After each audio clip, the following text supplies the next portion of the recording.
Recently, the Illinois Channel traveled to Paris, Illinois to hear about their remarkable efforts at rebuilding their local economy. In this segment, we go one-on-one with Ollie Smith, President and CEO of Horizon Healthcare, and hear how they are expanding the services and facilities that contribute both to Paris's economic health as well as the community's well-being. Thank you both for joining us on the Illinois Channel. As we are here in Paris and Horizon Healthcare is involved in the Excel Academy, can we find out why did you want to invest in that? What did you see as the value of that program?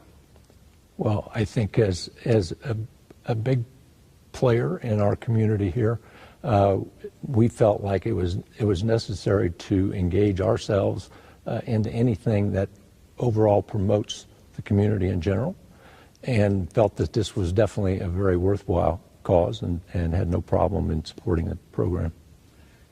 I hear from all kinds of people, with the economy doing as well as it is, that it's hard to get employees these days. Is that also true in the healthcare industry?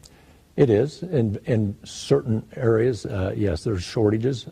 Nursing and that whole arena seems to be somewhat tight as far as being able to get new people. But other areas too. It's cyclical, but I think nursing as a whole is one that the demand is there, and there's a shortage for available people.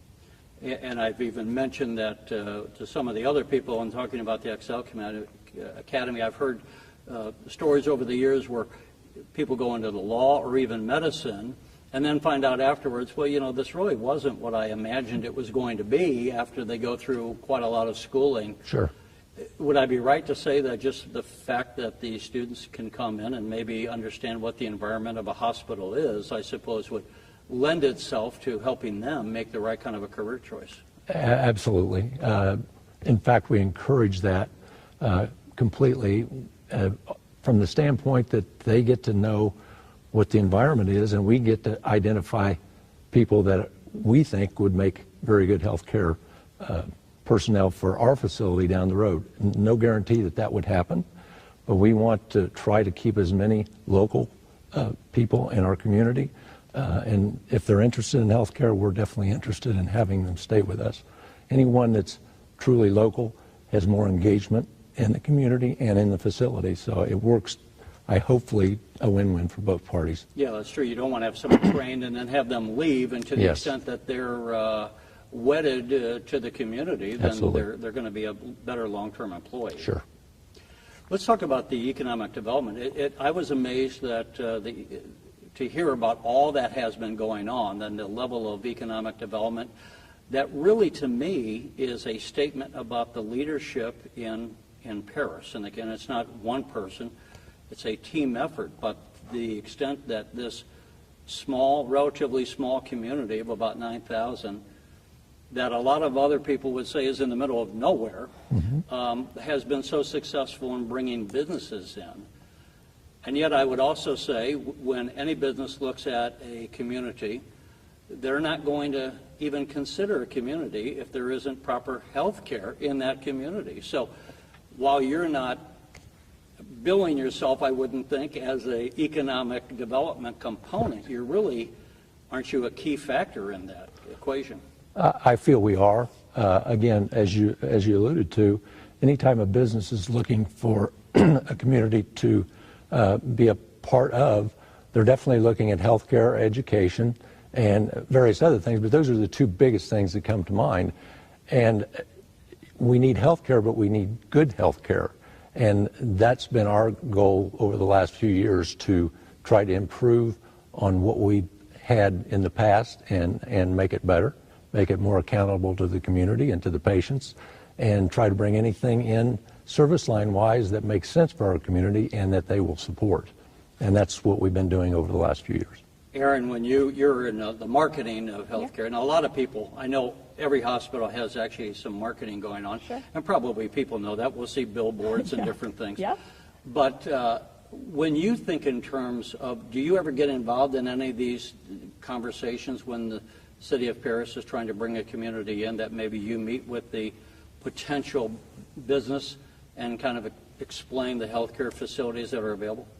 Our role is really to kind of package that information and talk about all the different touch points that we have with the people in our community. And that can be with your industry specifically, that can be with your children and the programming we offer in the schools, that can be with some of these accelerated programs where we get kids into our building to see what they want to do with their lives and their careers, or that can be an ER visit. I mean, so we have all these potential touch points, and yeah, we want to definitely make sure that our potential business partners, our potential industry, our potential neighbors are aware of kind of the full breadth of offerings that we can bring to them. As healthcare has evolved, it's not always about getting them in our doors. So it's really us trying to figure out how we can meet the consumer, whether that's the industry or whether it's the mom and pop next door. What can we do to really meet them where they're at and totally help manage their healthcare? Ollie, in a small town, I think Paris, for the sake of discussion, is about roughly 9,000 residents or so, just to give people an idea. The challenges of healthcare in rural America is going to be a little different than in Chicago, or St. Louis, a major metropolitan area. Sure. There's 2 major hospitals in Springfield. But what was brought up to me as an example, I didn't think about, is some people, when you think of kidney dialysis, I mean, if that's not available in a community, it can be quite a sacrifice. Yes. Where you're going to have to maybe travel several hours away, go through hours more of treatment, and drive back and have to do that multiple times a week, yes. I would imagine. Yes. Am I correct that you just recently got into providing some new services along those lines? We have, and that's one of our expansion programs we got going now on one of our building projects. We partnered with a large dialysis company, and that we are basically building a building for them to locate and help manage and operate a dialysis center here in community. One of the things that we go through, which helped us identify the need, we have a community health needs assessment that we do every 3 years. We bring different groups of citizens from the communities, surrounding communities, professional people, just off the street type of people that have interest in the healthcare in the community, and with staff and providers that understand different things that are needed to make us more important as far as our development of services for our community. And so that was a need that was identified a few years ago, and it's taken a little while to get there, but we hopefully will have our dialysis center up and running by the end of the year. I can imagine. What are some of the stories you hear? I mean, thank God I don't have to go through that, but what kind of stories did you hear? What kind of a burden was it on the residents here without having that facility? Well, obviously, if anybody understands dialysis, it's before you get to the dialysis treatment, obviously your health is deteriorating and you don't feel well. And so, and every time you go through a dialysis, it helps until the next time you need to go. And so it was always a burden, not only on the patient, because it was a travel that when you're not feeling well, travel is problematic. And it doesn't matter if it's 2 hours or 35, 40 minutes, it's problematic for you. And then the other side of that equation is having the support to get you back and forth to your treatments, because normally it's a three times a week type of treatment for dialysis patients. So you're on a regular schedule, and once you get there, then you're there for 2 to 3 hours. So, it's not like you can go in 15 minutes, come back. You go, you're there, and whoever's supporting you may have to stay, they may have to come back. So there's a lot of issues that come up with that program. And so by having it closer to home where they can, it's a more of a local setup, it allows them and their support group to deal with that much easier. I recently had an employee stop me and they said, remind me when the dialysis center is going to open. And so I filled them in on the timeline, and then they said, well, when it does open, we have a patient you need to talk to. They've been going to dialysis in Terre Haute for years, and every time we see them, every time we see their caregiver, they just mention how excited they are and what a difference it's going to make to their quality of life when they'll be able to do that pretty much in their backyard rather than making those trips those, 35-minute trips one way, 3 times a week or better. When, as I understand, your Horizon Healthcare has actually gone through a number of expansions. I mean, the diocese is coming up, and congratulations on that. What is driving the growth that you've had of recent years? Well, I guess one of the things that I would have to, and I will bring Erin in on this conversation a little bit, I think the awareness of what we are doing. It's not that we've never been here and we're a new entity. We've been here. I think we've tried to make deliberate changes to make things better in our facility as far as the care and upgrades in service lines. So it's more about an awareness of what we do offer. And we had a campaign a couple of years ago relating to that very fact. Just the community needs to be aware of what we are. And our thought on that theme was, give us another try. Sometimes people try something, it doesn't work, they move on. And I think we made enough of a change over the years that people owed it to themselves to at least come in and see what we do now. And it's up to us to make sure that we provide what they're looking for. Well, and I know the lighting company here in town, North American Lighting, so they have been expanding a number of times, and of course their employment level, and then that gives you the potential of new, I don't want to say customers, but patients. And it would seem to me, Erin, it's funny, I'm probably representative of a lot of people. We've not worked in hospitals. We think we go to a hospital when we're sick. But on the push-pull, there's also the thing that maybe you could address this phenomenon. If I go to the hardware store because I need a hammer, I'll inevitably walk out with, 5 or 6 other things, because once I also need that. Is that somewhat the same thing, where maybe, it's not just the thumb that we hit ourselves on that we need to have looked at, but, now that we're here, my sinuses do need to be looked at, or my eyesight, or whatever. I think that sometimes that can be the case, especially as not just our communities, but our culture really makes that shift to preventative medicine. So there are a lot more boxes to check. You don't just come in once every 5 to 7 years when, the sinus infection lasted a little longer than usual. It's really that encouragement that you are forming a relationship with that primary care provider, and you are going through the preventative medicine check boxes so that we can really keep you healthy. That's kind of how the dynamic of medicine has shifted, and that's what we have to be prepared to shift for as well. I think that part of what's also maybe been key to all of this is the dynamic of primary care. When you look at an organization of our size, a 25-bed critical access hospital, and then a number of little rural health clinics, you're going to know that our bread and butter is always primary care, right? But medicine is evolving such that primary care is now a lot of things. It's not just that family practice physician. I mean, everybody over the age of, 60 has a cardiologist. So maybe cardiology is primary care now. Diabetes is so relevant, thyroid conditions, those kinds of diagnoses are so prevalent now that maybe an endocrinologist is primary care. I mean, all women have to have some kind of gynecology follow-up. So maybe now gynecology is primary care. And that's one of the things that we've been evaluating as we decide what makes sense to expand our footprint in a way that really takes care of the people within the communities we serve. People forget, an interesting statistic I read once, and I'll be approximately right at least, that around the year 1900, the average lifespan was only about 46 years old. And now we're all kind of like, looking forward to be 80, or something. And as you were talking, it made me think, how did people live and get health care out on the prairie? They didn't, and that's why they died so young. So a lot of times these might be a relatively minor thing that we can do now. Extends our life greatly.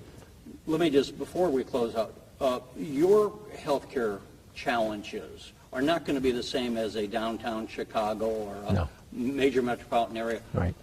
What would you want people, maybe the lawmakers or just anyone, what should we understand about the challenges of rural healthcare that maybe are often underappreciated?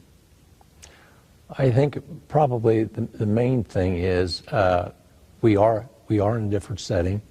We operate under different stresses as far as financial, especially. We have programs in place right now that I think are doing an adequate job, at least from the small hospital, rural hospital setting, that helps support some of the programs that are going on.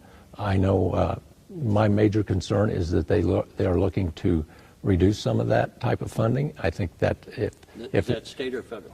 Actually, both in different situations, but both from the state level with Medicaid, from the federal level from Medicare type of programs. I understand that they want to reduce health care costs. I agree with that best you can. It just needs to be in a very deliberate and hopefully proactive approach when it comes to being able to support the facilities that are making those changes, trying to make those changes to abide by what they are wanting to get done.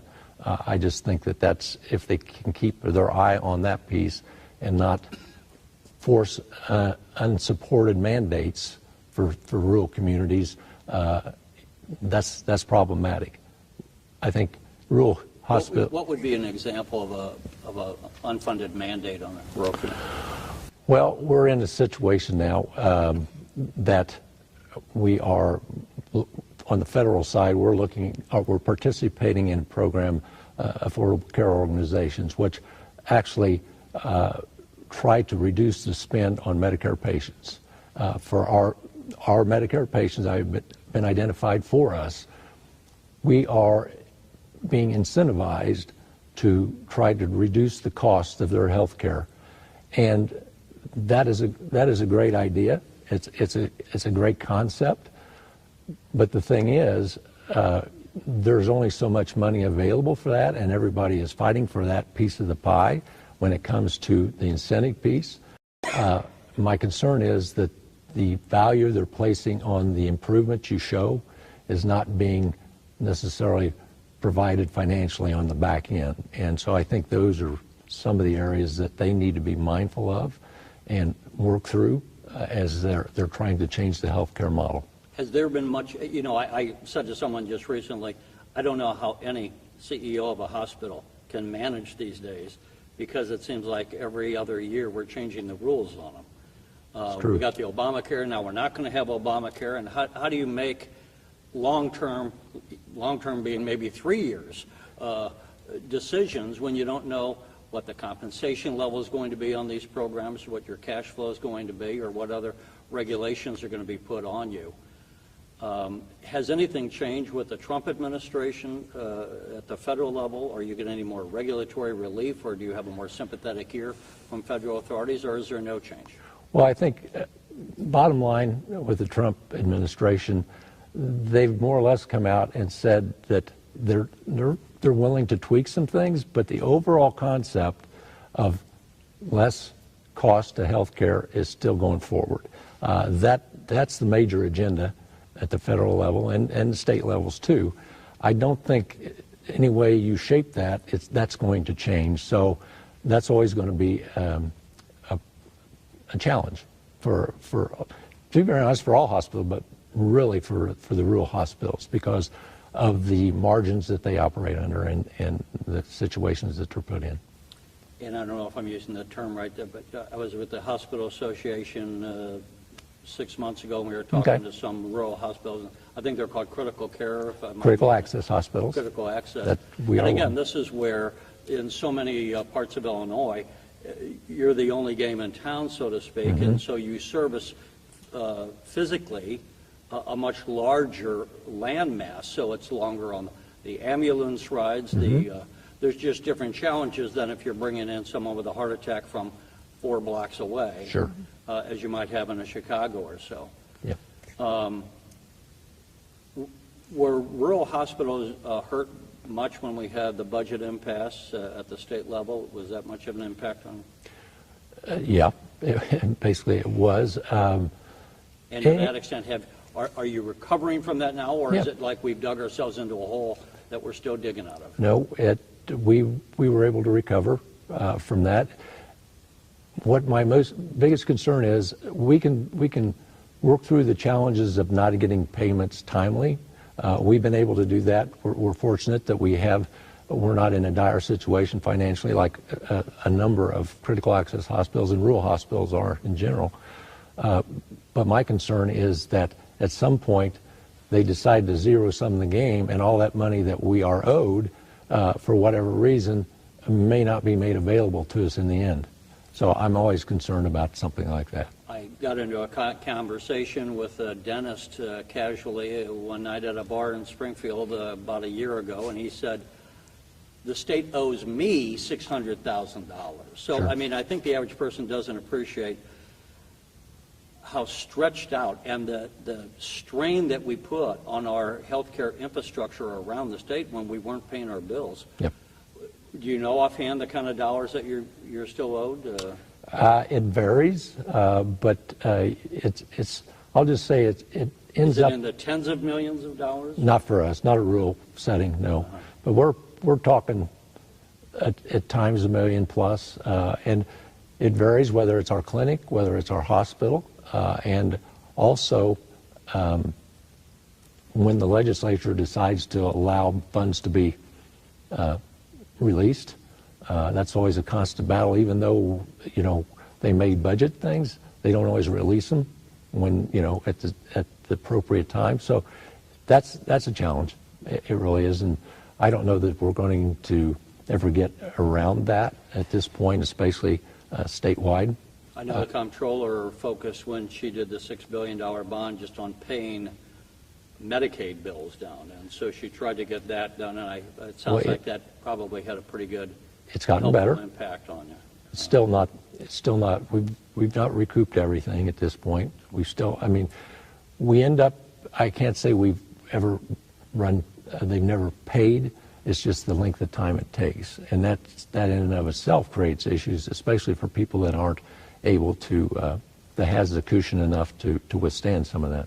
Yeah, it's another part of the budget process. Absolutely. Sounds boring, but when we bring it down Essential. to where the rubber meets the road, it's about, in many Essential. cases, treating patients and life and death issues. Absolutely. And how do you, as an administrator, meet the needs that are always going to be there on a constant level, even if the money isn't coming in on a constant level? We've been fortunate enough, like I say, at our facility that we have enough. We do have enough funds available that we can withstand a period of time. Never had to make a decision as far as what gets funded operationally and what doesn't, just because of a lack of funds. So hope that day never comes, because I think that would be a very hard decision to make on what you're going to do or not do when everything is vital to the operation. Yeah, that's not the triage we want to No. do. Erin, before I close out, I should have mentioned earlier, talking about the hospital expanding their services, you just recently opened a clinic in town, didn't you? And I think it's right across from some of the new factories in town, which has got to make it convenient for them. Yeah. What was the thought process in that, and to what extent does that clinic, where it's not major surgery, but maybe it's the sinuses or whatever, take pressure off the number of beds that the hospital itself by having that clinic and those services? It's probably a good thing for both the patient and, I would imagine, the hospital staff. The clinic that we recently opened is what we call our Easy Care walk-in clinic. So the new building on Route 1 South is actually right across Route 1 from the industrial park, and one half of it is our convenient care, which we call Easy Care. We've had that service for quite some time, but it's just in the last couple of years that we've really amped it up. We've expanded hours, we've taken it off the primary campus, and now we've built a new building. And everything that goes on in that clinic is the convenient care model. So it is those acute things that you want to get taken care of on the weekend, or you don't want to take any time off work, and again with the follow-up of a primary care provider. So that fills one half of the building. The other half of the building is the NAL Health Clinic, which is a clinic dedicated to the employees and covered lives, their families, of North American Lighting, which is one of our major industries here in town. And that clinic is a primary care model. So they have a dedicated provider for that group of people that can see both their acute and chronic stuff. So it can see your diabetes management, your high blood pressure, but it can also see I had a weekend warrior activity and now I'm going to come in on Monday morning and need an x-ray. It can take care of that kind of stuff too. When that clinic's not open, those employees then have access to the other side. So they can also access the convenient care clinic as well. And that's kind of interesting. I mean, I don't know to what extent that's a thing in medicine these days to partner Sure. with industry like that, so that part of what you're providing in that clinic is for the general population, but Right. the other is for the employees so that they have a person on staff to, and I would guess, obviously, by partnering, it also makes the administration, knowing the dollars are there, that it makes, even when you're running a healthcare facility, you got to still make the dollars work. And Absolutely, that helps. absolutely. And this was kind of an exciting piece for us because this really is kind of a different model than what normal hospitals tend to work with. I don't know. How unique is this? Is that pretty unique? Or Well, at least in our area, it's fairly unique. And this is kind of our pilot project from the standpoint that if this truly works, and we feel very confident that it will, we got some more to gain here with that. It's one of the things I think that we're looking forward in the future at being much more of a proactive medical facility than reactive, because the old model to me was that's what you do. People come in and you react to what someone to get hurt, right? Yes. Yeah. This is along with wellness initiatives that we've got going on, and along with this, it's a way to kind of control things on the front end a little better and work with patients before they get into those situations. Identify some of the issues that they do have with screenings and things like And that. it might just be weight loss. It might be go out for a Absolutely. walk. It might be your blood pressure is high. Let's get that treated. Yes. And that's also part of the whole formula, isn't it, of bringing down the cost of healthcare? Absolutely. I think that one of the things we also have to make sure that we continue to do is find the niches within healthcare where we can actually be better because we're rural. So, you talk about how things are harder for us and how things are more dynamic for us. And there's recruitment challenges for us. And, we have all these things that maybe kind of sound stacked against us, but there are really also pieces of healthcare that we can be better at because we are smaller, because we are rural, because we do know our patients. They literally are our neighbors and our family members. Population health. The concept behind that is that you have a known population then that you work to improve their health outcomes. That should be something that we're better positioned to address because we are a smaller footprint. So I think that that's really kind of important for us to kind of keep as an initiative too, is to look at those areas within healthcare that we can really shine. Well, both of you, we wish you well. Congratulations Thank you. again on Thank your you. expansion, and hopefully the clinic goes good, and maybe we can visit again sometime in the future. Hope so. Thank you.